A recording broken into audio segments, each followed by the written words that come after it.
రైతు పండుగ ప్రజాపాలన ఉత్సవాలు అనుకుంటూ లేనిపోని మాటలు చెప్తూ ప్రజలు గొర్రెలు అనుకుంటున్నటువంటి రాష్ట్ర ప్రభుత్వంలో ఉన్నటువంటి కేబినెట్ మంత్రులు గాని ముఖ్యమంత్రి గాని వీరు ప్రజలందరూ ఏది చెప్తే అది నమ్ముతారు అని అనుకుంటున్నారు. గత 10 సంవత్సరాలుగా కేసీఆర్ గారు ఏది చెప్పినా విన్నారు అని చెప్పి అది నిజం అనుకుంటున్నారేమో గాని ప్రజలకు నిజానిజాలు తెలుసు కాబట్టి కేసీఆర్ గారిని ఓడించి టీఆర్ఎస్ ప్రభుత్వాన్ని పక్కన పెట్టి కాంగ్రెస్ ప్రభుత్వం మార్పు కావాలని అడిగింది కదా, మార్పు వస్తే బాగుంటదేమో అని అనుకొని ఉన్న అందరూ కూడా ఉద్యోగులు, ఉపాధ్యాయులు, పోలీసులు అలాగే ప్రజలు అందరూ కూడా కాంగ్రెస్ ప్రభుత్వానికి ఏర్పాటుకు సహకరించారు. ప్రజలు ఓటేసిన తర్వాత ప్రభుత్వం ఏర్పాటు చేసినటువంటి ఈ కాంగ్రెస్ పార్టీ ఇవాళ అన్ని తప్పుడు మాటలే మాట్లాడుతున్నారు. ఈ రోజు వరకు కామారెడ్డి నియోజకవర్గంలో 90,000 మంది రైతులు రుణాలు తీసుకుంటే 23,000 మందికే రుణమాఫీ అయింది. 10,000 మందికి మాత్రము ఫ్యామిలీ మ్యాపింగ్ అయిందంటే 38,000 మంది 40,000 మందికి అయిందంటే 40-45%కు ₹1 కూడా ఎక్కువ రుణమాఫీ జరగలేదు. అలాగే ఇచ్చిన గ్యారెంటీలన్నీ ఏమైంది, ఎంతవరకు ఇంప్లిమెంట్ చేశారు, ప్రజలకు అందుబాటులోకి తీసుకొచ్చారనేది నేను చెప్పాల్సిన అవసరం లేదు. పాత్రికేయులు చెప్పొచ్చు, పత్రికలు చెప్పొచ్చు, ఎలక్ట్రానిక్ మీడియా చెప్పొచ్చు, రోడ్డు మీద ఉన్న ఏ వ్యక్తిని అడిగినా చెప్తారు. దానికి ప్రతిపక్షంలో ఉన్నామని చెప్పి నేను మాట్లాడాల్సిన అవసరం లేదు. 6 గ్యారెంటీలు ఎంత పూర్తి చేశారనేది కూడా తెలుసు. ఇకపోతే ముఖ్యంగా ప్రజాసేవకులైనటువంటి ప్రభుత్వ ఉద్యోగులు, ప్రజా రక్షకులైనటువంటి పోలీసులు వీరు ఎప్పుడు ప్రభుత్వానికి సేవ చేస్తూ పోతుంటే ఇవాల్టి వరకు కూడా వాళ్ళకు రావాల్సినవి ₹1 కూడా ఇవ్వలేరు. సుమారు 8,000 మంది రిటైర్ అయినారు ఈ ప్రభుత్వం వచ్చి నుంచి. 6,000 మంది ఇవాళ director of treasury state government of తెలంగాణలో డైరెక్టర్ అయినటువంటి రామచంద్రమూర్తి గారిని అడిగినా గానీ చెప్తారు. కనీసం ₹1 కూడా వారికి ఇవ్వలేదు. రిటైర్ అయ్యి 6 నెలలు, 5 నెలలు, 4 నెలలు, 8 నెలలు అయింది. వారికి ₹1 కూడా ఇవ్వలేదు. కనీసం వాళ్ళు జమ చేసుకున్నటువంటి ప్రావిడెంట్ ఫండ్ కూడా వారికి ఇవ్వలేదు. రావాల్సినటువంటి డబ్బులు ఏవి ఇవ్వలేదు, వాళ్ళకి బెనిఫిట్స్ ఏవి ఇవ్వలేదు. రిటైర్ అయిన ఉద్యోగస్తులకు పదవి విరమణ పొంది గత కొన్ని సంవత్సరాలుగా ఉన్నటువంటి వ్యక్తులకు వారికి రావాల్సినటువంటిది కూడా ఏది కూడా ఇప్పటి వరకు ఇవ్వలేరు. పెన్షనర్ రిటైర్మెంట్ అయిన తర్వాత బెనిఫిట్స్, పెండింగ్ బిల్స్, అట్లాగే ఈఎల్, జీపీఎఫ్, గ్రాట్యుటీ, అట్లాగే కమ్యూటేషన్ బిల్స్, మెడికల్ రియంబర్స్మెంట్, ఇవి పాపం వారికి పదవి విరమణ పొందినటువంటి వ్యక్తులకు గత 5-6 సంవత్సరాలుగా 2-3 సంవత్సరాలుగా విరమణ పొందిన తర్వాత కూడా ఇప్పటి వరకు జరగలేదు. వాళ్ళకి ఏ మాత్రము దొరకలేదు. ₹1 రిలీజ్ చేసిన పాపాన పోలేదు. గత ప్రభుత్వము ఇబ్బంది పెడుతుందనే కొత్త ప్రభుత్వానికి మద్దతు తెలిపితే ఇవాళ తిరిగి అదే పని ఈ ప్రభుత్వం కూడా చేస్తుంది రిటైర్మెంట్ ఉద్యోగులకు. అలాగే రెగ్యులర్ ఉద్యోగులు, ఉపాధ్యాయులైనా సరే ప్రభుత్వ ఉద్యోగులందరూ కూడా ఇవాళ సొసైటీ నడుస్తుంది అని అంటే, సమాజం నడుస్తుందంటే ప్రభుత్వ ఉద్యోగుల ద్వారానే గాని ప్రజాప్రతినిధుల ద్వారా కాదు. ప్రజాప్రతినిధులు చట్టసభల్లో చట్టాలు చేస్తారు, అజమాయి చేయగలుగుతారు. కానీ గ్రౌండ్ లెవెల్లో ప్రజలకు అనుసంధానంగా ఉండేది, ప్రభుత్వానికి ప్రజలకు మధ్యన ఉండి పనిచేసేది ప్రజాసేవకులైనటువంటి ప్రభుత్వ ఉద్యోగులు. వారికి రావాల్సినటువంటి బెనిఫిట్స్ కూడా ఏమీ రావట్లేదు. సరెండర్ లీవ్స్ కానీ, ప్రావిడెంట్ ఫండ్ కానీ, మెడికల్ రియంబర్స్మెంట్ కానీ, సప్లిమెంటరీ బిల్స్ కానీ, ప్రమోషన్లు కానీ, పిఆర్సీలు కానీ, గతంలో 2023లోనే ఇవ్వాల్సిన పిఆర్సీ ఇప్పటి వరకు కూడా ఇవ్వలేదు. ఇది లక్షలలో నష్టం, ఒక్కొక్కరికి వేలల్లో నష్టం, అందరికి గెలిపితే కోట్లలో నష్టం, వారి కుటుంబాలకు నష్టం. ఇది ఉద్యోగులకు కనీసము ఎలా అనేది కూడా ఆలోచించని ప్రభుత్వం ఉంది. ఇకపోతే పోలీసులు గన్మెన్ డోర్ తీయండి, రాజకీయ నాయకుడు దర్వాజా కూడా తీసుకొని దిగే బద్ధకం ఏర్పడినటువంటి రాజకీయ నాయకులు. నలుగురు సెక్యూరిటీ ఎంబట రాకపోతే ప్రజల్లోకి రాని ప్రజాప్రతినిధులు. ముందట ఎస్కార్టు, వెనక ఎస్కార్టు, పోలీస్ జీపు లేనిది కనీసం ప్రజల మధ్యన కాదు కదా, కాన్వాయ్ కూడా తీసుకొని రోడ్డు మీద కూడా పరిగెత్తని ప్రజాప్రతినిధులు.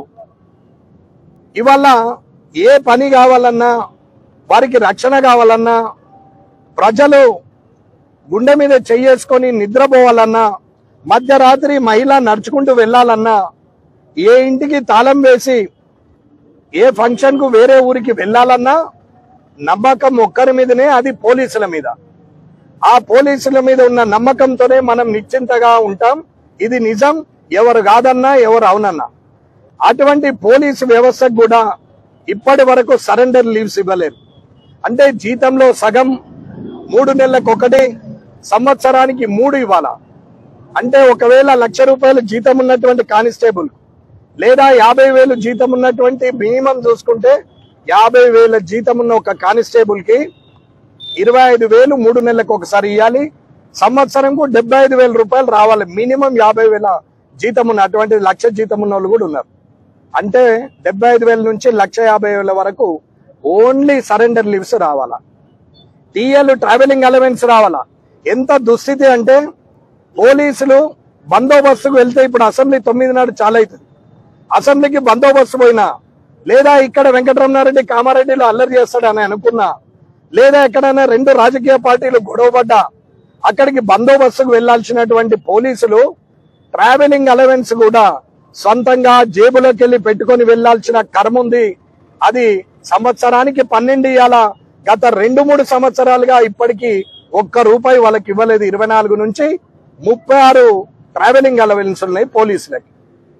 ఇకపోతే డిఏలు, వారి భోజనం వాళ్ళే పెట్టుకోవాలా, వారి డబ్బులతోనే తినాలా, వారు బందోబస్తు చేయాలా, తిరిగి ఇంటికి రావాలా. అంటే జీతంలోనే ఖర్చు పెట్టుకోవాలా, కానీ వారికి ఇచ్చే పరిస్థితి లేదు. ఎవరు కూడా వారికి డిఏ కూడా ఇవ్వలేదు. ఇప్పటికీ 4 డిఏలు పెండింగ్ ఉంటేనే ఉన్నాయి. ఇది ఒక్కొక్కసారి ఆలోచిస్తే పోలీసులు అందరు అనుకుంటారు ప్రజలు వారికి ఏమని. వారు పడుతున్న బాధ అంతా ఇంత కాదు.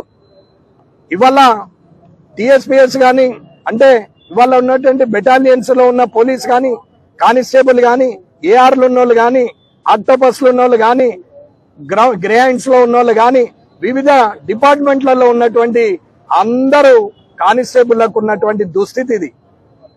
ఏమైంది, ఎందుకు ఇవ్వట్లేదు అని గత అసెంబ్లీలో ప్రశ్నిస్తే 180 కోట్ల రూపాయలు రిలీజ్ చేస్తున్నామని చెప్పి ఒక 15 రోజుల కింద డీజీపీ గారు అనౌన్స్ చేశారు. అవి ఎక్కడేశారో ఎవరికి తెలియదు.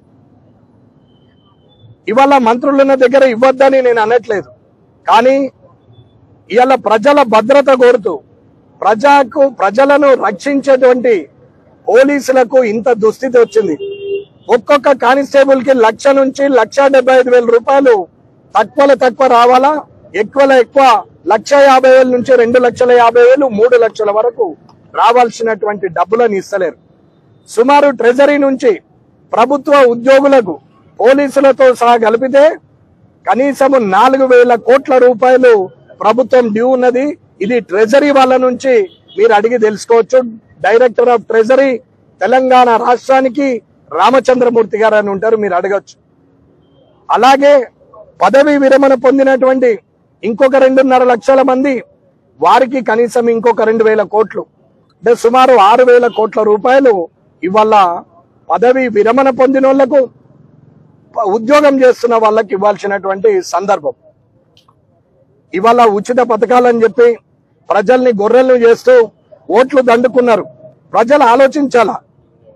మనకు సర్వీస్ చేస్తున్నటువంటి పంచాయత్ సెక్రటరీ నుంచి మొదలుకొని, విఆర్ఏ నుంచి మొదలుకొని, ఇవాళ కలెక్టర్ వరకు, ఇవాళ కానిస్టేబుల్ గా హోంగార్డ్ గా ఉన్నటువంటి వ్యక్తుల నుంచి, కానిస్టేబుల్ గా ఉన్నటువంటి వ్యక్తుల నుంచి డీజీపీ వరకు ఇవాళ మనల్ని రక్షిస్తున్నటువంటి వ్యక్తులు.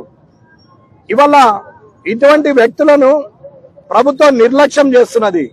ఒకవేళ వాళ్ళే ఉద్యోగస్తులే పనులు మానడం మొదలు పెడితే, పోలీసులే ఒకవేళ గన్నులు తీసి ఇంట్లో పెట్టి ఉద్యోగాలు చేయమని అంటే పరిస్థితి ఏందో ఒకసారి ప్రభుత్వం ఆలోచించాలా. ఓటేసి గెలిపించినటువంటి ప్రజలు కూడా ఆలోచించాలని కోరుకుంటున్నా. ఒక్కసారి ఆలోచించండి. ఎంతసేపు ఎదుటి వాళ్ళ మీద, ఉద్యోగస్తుల మీద మనం లంచగొండ్లని మాట్లాడమే కానీ వారు న్యాయంగా పనిచేస్తే కూడా వారికి రావాల్సిన జీతభత్యాలు, బెనిఫిట్స్ వస్తలేవు అనేది మీరు ఆలోచించాలా.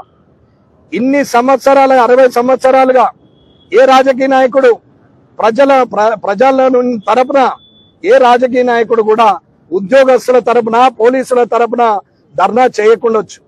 కానీ వారి కష్టం సుఖం చూసిన వారిని, వారిని దగ్గరగా అబ్జర్వ్ చేసిన వారిని, వారు ప్రజాప్రతినిధులు నిజాయితీగా ఉంటే ఉద్యోగస్తులు కూడా నిజాయితీగా పనిచేయడానికి సిద్ధంగా ఉన్నారు.